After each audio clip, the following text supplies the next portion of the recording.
जय Shri Jagannath friends, welcome welcome welcome. स्वागत करुछि आज आपण मानकु एही वीडियो को। एही वीडियो माध्यम रे आज सुनिबे सिंदूर डबारे केउ जिनिस रखिले स्वामी होइथाय धनी। आसंत सुनिबा। गोटे समयर कथा। कैलाश पर्वतर शांत वातावरण रे भगवान शिव और माता पार्वती वृषभ उपरे विराजमान करथिले। सेतेबेले माता पार्वती कहिले, हे प्रभु, मो मनरे एक प्रश्न उंकी मारी मो मन को विचलित करुछि। दयाकरी मो प्रश्न उत्तर देई मो मन को शांत करंतु। तापरे भगवान शिव कहिले, देवी, तुमे निसंकोचरे तुम प्रचार, मु तुमको प्रश्न निश्चित रूपे उत्तर देवी। तापरे माता कहिले, हे प्रभु, मु देखिछि प्रत्येक विवाहित महिला निज सिंथिरे सिंदूर पिंधि थांती। एही कारणरू प्रभु मो मनरे एही प्रश्न उंकी मारुछि कि, हे प्रभु, सिंदूर डबारे एमिति केउ जिनिस रखिले स्वामी धनी होइथाय। एहा छड़ा ऋतुस्राव समय सिंदूर लगाइबा उचित ना नुहे एवं सिंदूर तले पड़ीजिबा द्वारा केउ संकेत मिलिथाय। सिंदूर लगाइबार ठीक विधि कौन? हे प्रभु, एही सब प्रश्नर उत्तर देई मो मन को शांत करिबार प्रयास करंतु। तापरे भगवान शंकर कहिले, हे देवी, तुमरा एही प्रश्न समस्त विवाहित महिलांक पाई अत्यंत गुरुत्वपूर्ण अटे। एही सब प्रश्न उत्तर जानिबा पूर्वरु मु तुमको एक कथा कहूछि।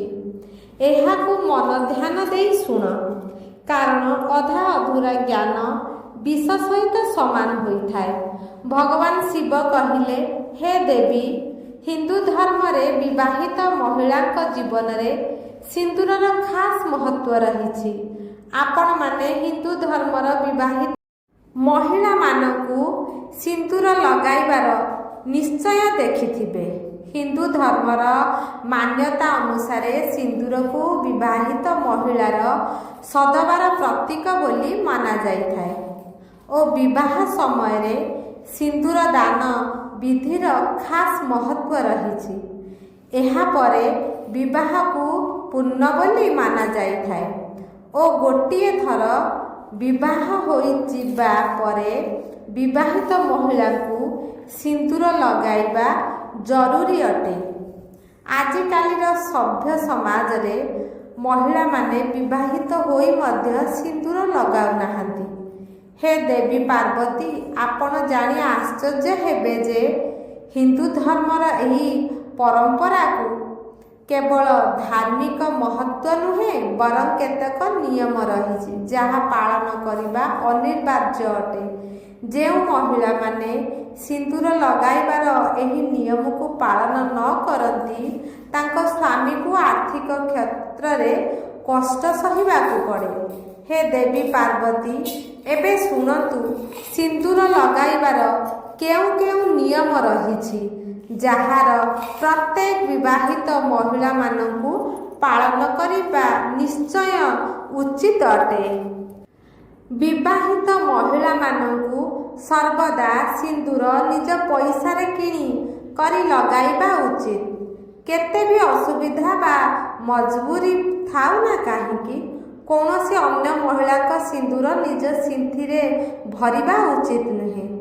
अन्य महिला का सिंदूर निज सिंथिरे भरिबा बहुत अशुभ होइथाय। एमिति करुथिबा महिलांकर पति को धन संबंधी समस्यार सामना करिबाकु पड़िथाय एवं निज स्वामी को मध्य संकट आसीपारे।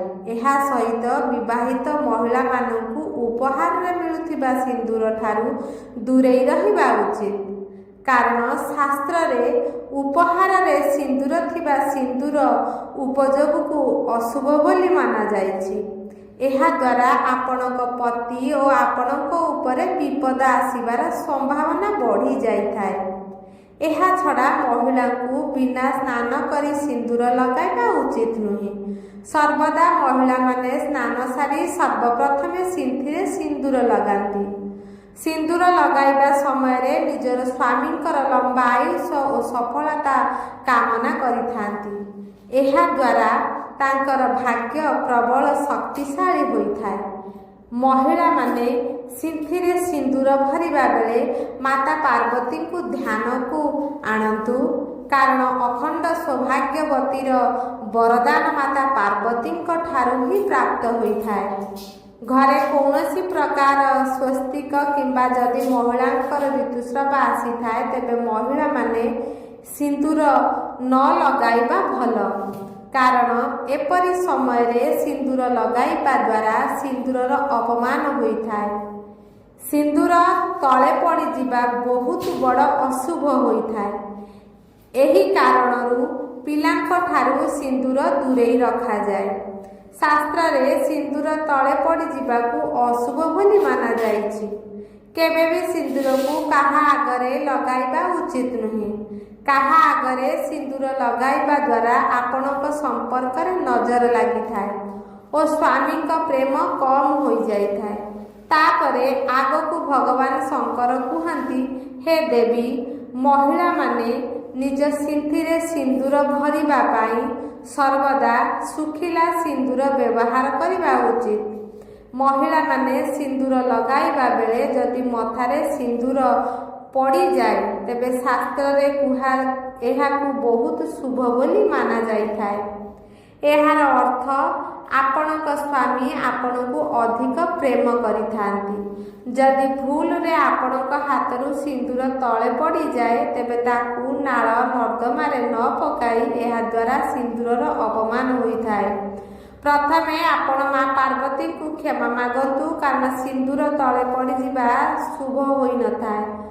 ଯଦି ଆପଣ ମା ପାର୍ବତୀଙ୍କୁ ହାତ ଯୋଡ଼ି କ୍ଷମା ମାଗନ୍ତି ତେବେ ଏହାଦ୍ୱାରା ଅଧିକାଂଶ ଅଶୁଭ ପ୍ରଭାବ ଚାଲିଯାଇଥାଏ। ଏହାପରେ ସିନ୍ଦୁରକୁ ଏକାଠି କରି ସିନ୍ଥିରେ ଲଗାଇ କୌଣସି ଗଛ ତଳେ ରଖିଦିଅନ୍ତୁ। ଶାସ୍ତ୍ର ଅନୁସାରେ ଯେଉଁ ସ୍ତ୍ରୀ ନିଜ ସିନ୍ଦୁରକୁ କେଶ ତଳେ ଲୁଚାଇ ଦେଇଥାଏ ତେବେ ତାର ପତିକୁ ସମାଜରେ ମାନ ସମ୍ମାନ ମିଳିନଥାଏ। ତାର ପତି ଯେତେ ଉଚ୍ଚତମ ଶୀର୍ଷତାକୁ ଛୁଇଁବାକୁ ଚାହେଁ ସେହି ପର୍ଯ୍ୟନ୍ତ ପହଞ୍ଚି ପାରିବ ନାହିଁ, ସର୍ବଦା ଅସଫଳ ହୁଏ। ସେହି କାରଣରୁ ସିନ୍ଦୁର ଯେତେ ଲମ୍ବା ଲଗାଇବେ ଓ ମଥା ଆଡ଼କୁ ଯେତେ ଲଗାଇବେ ସେତେ ସ୍ୱାମୀଙ୍କର ଭାଗ୍ୟ ଚମକିବ। କାରଣ ମଥାରେ ସିନ୍ଦୁର ଲଗାଇବା ଦ୍ୱାରା ସ୍ତ୍ରୀଙ୍କ ଶକ୍ତି ଜାଗ୍ରତ ହୋଇଥାଏ।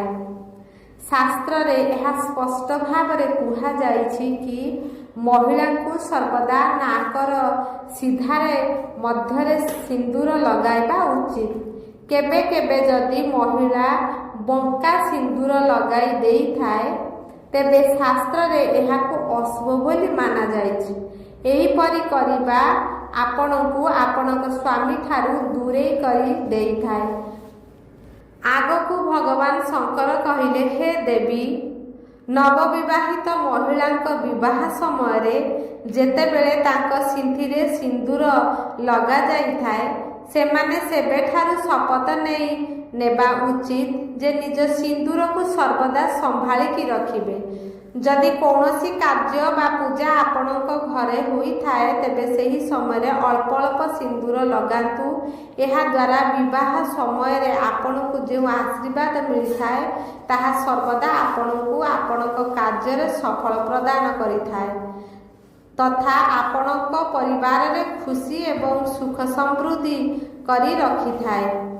ଭଗବାନ ଶଙ୍କର କହିଲେ, ହେ ଦେବୀ ପାର୍ବତୀ, ଏବେ ଶୁଣନ୍ତୁ, ସିନ୍ଦୁର ଡବାରେ କେଉଁ ଜିନିଷ ରଖିଲେ ସ୍ୱାମୀ ଧନବାନ ହୋଇଥାଏ? ହେ ଦେବୀ ପାର୍ବତୀ, ସିନ୍ଦୁର ଡବାରେ ଏକ ରୂପାର ମୁଦ୍ରା ରଖିଲେ ଅତ୍ୟନ୍ତ ଶୁଭ ହୋଇଥାଏ। ଏମିତି କରିବା ଦ୍ୱାରା ମାତା ପାର୍ବତୀଙ୍କ ଆଶୀର୍ବାଦ ଆପଣଙ୍କୁ ପ୍ରାପ୍ତ ହୋଇଥାଏ। ଏହି କାରଣରୁ ପ୍ରତ୍ୟେକ ବିବାହିତ ମହିଳାମାନେ ସିନ୍ଦୁର ଡବାରେ ରୂପାର ମୁଦ୍ରା ନିଶ୍ଚୟ ରଖନ୍ତୁ। ଏମିତି କରି ସେହି ସିନ୍ଦୁରକୁ ଲଗାଇବା ଦ୍ୱାରା ଆପଣଙ୍କ ସ୍ୱାମୀଙ୍କ ଆୟୁଷ ଲମ୍ବା ହୋଇଥାଏ ଓ ପତିଙ୍କ ଭାଗ୍ୟ ଖୋଲିବାରେ ଲାଗିଥାଏ। ତେଣୁ ସେ ଧନବାନ ହେବାରେ ଲାଗିଥାନ୍ତି। ବିବାହିତ ମହିଳାମାନେ ନିଜେ ସର୍ବଦା ସିନ୍ଦୁର ଲଗାଇବା ଉଚିତ। ଯଦି ଆପଣଙ୍କୁ ସ୍ୱପ୍ନରେ ସିନ୍ଦୁର ଦେଖାଯାଏ ତେବେ ଏହା ବହୁତ ଶୁଭ ହୋଇଥାଏ। ସ୍ୱପ୍ନରେ ସିନ୍ଦୁର ଦେଖାଯିବାର ଅର୍ଥ ହେଉଛି ଆପଣଙ୍କ ବାପା ଘରୁ କୌଣସି ଖୁସି ଖବର ମିଳିବାକୁ ଯାଉଛି। ଏହା ସହିତ ଯଦି ଆପଣଙ୍କ ସହ କିଛି ଅଶୁଭ ହେବାକୁ ଯାଉଛି ତାହା ମଧ୍ୟ ଟଳି ଯାଇଥାଏ। ଯଦି କୁଆଁରୀ କନ୍ୟା ନିଜ ମଥାରେ ସିନ୍ଦୁର ପିନ୍ଧୁଥିବାର ଦେଖେ ତେବେ ଏହାର ଅର୍ଥ ତାହାର ବିବାହ ତାର ମନପସନ୍ଦ ପୁଅ ସହିତ ହେବାକୁ ଯାଉଛି। ସିନ୍ଦୁର ସଧବାର ଚିହ୍ନ ହୋଇଥାଏ। ସିନ୍ଦୁରରେ ମାତା ରାଣୀଙ୍କର ଆଶୀର୍ବାଦ ଲୁଚି ରହିଛି। ଯଦି ସିନ୍ଦୁର ଲଗାଇ ଆପଣ ପୂଜା ପାଠ କରନ୍ତି ତେବେ ତାର ଅନେକ ଫଳ ଆପଣଙ୍କୁ ମିଳିଥାଏ। ସଧବା ସିନ୍ଦୁର ଉଲ୍ଲେଖ ରାମାୟଣ କାଳରେ ମଧ୍ୟ କରାଯାଇଥିଲା। ମନାଯାଇଥାଏ କି ମାତା ସୀତା 3 ଦିନ ଶୃଙ୍ଗାର ରୂପରେ ସିନ୍ଦୁର ପ୍ରୟୋଗ କରିଥିଲେ ଏବଂ କଥା ଅନୁସାରେ ହନୁମାନ ଯେତେବେଳେ ମା ସିନ୍ଦୁର ଲଗାଉଥିବାର ଦେଖିଲେ ଓ ତାହା ଜାଣିବା ପାଇଁ ତାଙ୍କ ମନରେ ଇଚ୍ଛା ହେଲା। ହନୁମାନ ପଚାରିଲେ କି ମା ଆପଣ ପ୍ରତିଦିନ ସିନ୍ଦୁର କାହିଁକି ଲଗାଉଛନ୍ତି? ମାତା ସୀତା କହିଲେ କି ସେ ଭଗବାନ ରାମଙ୍କର ଲମ୍ବା ଆୟୁ ପାଇଁ ସିନ୍ଥିରେ ସିନ୍ଦୁର ଲଗାଉଛନ୍ତି ଏବଂ ଏଥିରେ ଭଗବାନ ରାମଚନ୍ଦ୍ର ପ୍ରସନ୍ନ ହୋଇଥାନ୍ତି। ଭଗବାନ ରାମଚନ୍ଦ୍ରଙ୍କର ଅନ୍ୟାନ୍ୟ ଭକ୍ତ ହନୁମାନ ନିଜ ପ୍ରଭୁ ରାମଚନ୍ଦ୍ରଙ୍କୁ ପ୍ରସନ୍ନ କରିବା ପାଇଁ ପୁରା ଶରୀରରେ ସିନ୍ଦୁରର ଲେପ ଲଗାଇଲେ। ଭଗବାନ ଶିବ କହିଲେ ହେ ଦେବୀ ପାର୍ବତୀ ଏବେ ଶୁଣ ସିନ୍ଦୁର ଲଗାଇବାର ଠିକ୍ ବିଧି କ'ଣ ଅଛି। ବିବାହିତ ମହିଳାମାନେ ସିନ୍ଦୁର ଲଗାଇବା ବେଳେ ତାଙ୍କର ମୁଖ ଉତ୍ତର କିମ୍ବା ପୂର୍ବ ଦିଗ ହେବା ଉଚିତ। ଏହା ସହିତ ଐଶାନ୍ୟ କୋଣ ମଧ୍ୟ ଏହା ପାଇଁ ଶୁଭ ଅଟେ। ବାସ୍ତୁ ଅନୁସାରେ ଉତ୍ତର ପୂର୍ବ ଦିଗରେ ଭଗବାନଙ୍କର ବାସ ହୋଇଥାଏ।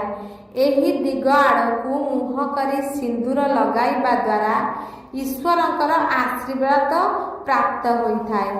ଧାର୍ମିକ ମାନ୍ୟତା ଅନୁସାରେ ଠିଆ ହୋଇ ବିବାହିତ ମହିଳାମାନଙ୍କୁ ସିନ୍ଦୁର ଲଗାଇବା ବର୍ଜିତ ଅଟେ ଏବଂ ମୁଣ୍ଡ ନୁଆଁଇ ସିନ୍ଦୁର ଲଗାଇବା ଉଚିତ, ଯାହାଦ୍ୱାରା ଏହାର ଶୁଭ ଫଳ ପ୍ରାପ୍ତ ହୋଇଥାଏ।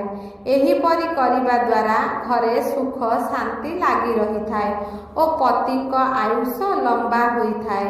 ସୂର୍ଯ୍ୟାସ୍ତ ପରେ ସୂର୍ଯ୍ୟଙ୍କ ପ୍ରଭାବ କମ୍ ହୋଇଯାଇଥାଏ ଓ ଚନ୍ଦ୍ରର ପ୍ରଭାବ ବୃଦ୍ଧି ପାଇଥାଏ। ତେଣୁ ଆପଣ ସୂର୍ଯ୍ୟୋଦୟ ପରେ ଯେକୌଣସି ସମୟରେ ସିନ୍ଦୁର ଲଗାଇ ପାରିବେ, କିନ୍ତୁ ସୂର୍ଯ୍ୟାସ୍ତ ପରେ ସିନ୍ଦୁର ଲଗାଇବାକୁ ଅଶୁଭ ମାନାଯାଇଥାଏ। ନାକ ଉପରେ ସିନ୍ଦୁର ପଡ଼ିବା ଖାସ୍ କରି ବିବାହ ସମୟରେ ସିନ୍ଦୁର ପଡ଼ିବା ଅତ୍ୟନ୍ତ ଶୁଭ ହୋଇଥାଏ। ଏହାଦ୍ୱାରା ପତି ପତ୍ନୀଙ୍କ ମଧ୍ୟରେ ପ୍ରେମ ସମ୍ପର୍କ ବଢ଼ିଥାଏ। ଏହାଦ୍ୱାରା ପତିର ଆୟୁଷ ଲମ୍ବା ହୋଇଥାଏ। ଏହା ମଧ୍ୟ ମାନାଯାଇଥାଏ କି ନାକ ଉପରେ ସିନ୍ଦୁର ପଡ଼ିବା ଦ୍ୱାରା ମାତା ଲକ୍ଷ୍ମୀଙ୍କର ଆଶୀର୍ବାଦ ପ୍ରାପ୍ତ ହୋଇଥାଏ। ଜ୍ୟୋତିଷ ଶାସ୍ତ୍ର ଅନୁସାରେ ବିବାହିତ ମହିଳାମାନେ ଯଦି ସିନ୍ଦୁର ଲଗାଇବା ବେଳେ ଏହା ମଥା ଉପରେ ପଡ଼ିଯାଇଥାଏ ତେବେ ଏହା ବହୁତ ଶୁଭ ହୋଇଥାଏ। ଏହି କଥାର ସଂକେତ କି ଆପଣଙ୍କୁ ଆପଣଙ୍କ ପତି ଠାରୁ ଅଧିକ ପ୍ରେମ ଓ ଭଲ ପାଇବା ମିଳିବାକୁ ଯାଉଛି। ବେକରେ ସିନ୍ଦୁର ଲଗାଇବା ଦ୍ୱାରା ଈଶ୍ୱରଙ୍କ ଆଡ଼କୁ ମନ କେନ୍ଦ୍ରିତ ହୋଇ ରହିଥାଏ। ଏହାଦ୍ୱାରା ବ୍ୟକ୍ତିର ମନରେ ସକାରାତ୍ମକ ଉର୍ଜାର ସଞ୍ଚାର ହୋଇଥାଏ। ତାପରେ ଭଗବାନ ଶିବ କହିଲେ, ହେ ଦେବୀ, ଆଶା କରୁଛି ଏହି କଥା ମାଧ୍ୟମରେ ତୁମକୁ ତୁମ ପ୍ରଶ୍ନର ଉତ୍ତର ଅବଶ୍ୟ ମିଳିଯାଇଥିବ। ମାତା କହିଲେ, ହେ ପ୍ରଭୁ, ଆପଣଙ୍କର ଏହି କଥା ଶୁଣି ମୁଁ ଧନ୍ୟ ହୋଇଗଲି। ଆପଣଙ୍କର ଏହି କଥାରୁ ମୁଁ ମୋ ପ୍ରଶ୍ନର ସମସ୍ତ ଉତ୍ତର ପାଇସାରିଛି। ଭିଡ଼ିଓଟିକୁ ଏହିଠାରେ ଶେଷ କରୁଛି। ଯଦି ଆପଣମାନଙ୍କୁ ଏହି ଭିଡ଼ିଓଟି ଭଲ ଲାଗିଛି ତେବେ ଦୟାକରି ମୋ ଚ୍ୟାନେଲକୁ ସବସ୍କ୍ରାଇବ୍ କରି ଭିଡ଼ିଓକୁ ଗୋଟେ ଲାଇକ୍ ନିହାତି କରିଦିଅନ୍ତୁ ଏବଂ ସାଙ୍ଗମାନଙ୍କୁ ଓ ବନ୍ଧୁବାନ୍ଧବମାନଙ୍କୁ ସେୟାର କରିଦିଅନ୍ତୁ। ରହୁଛି।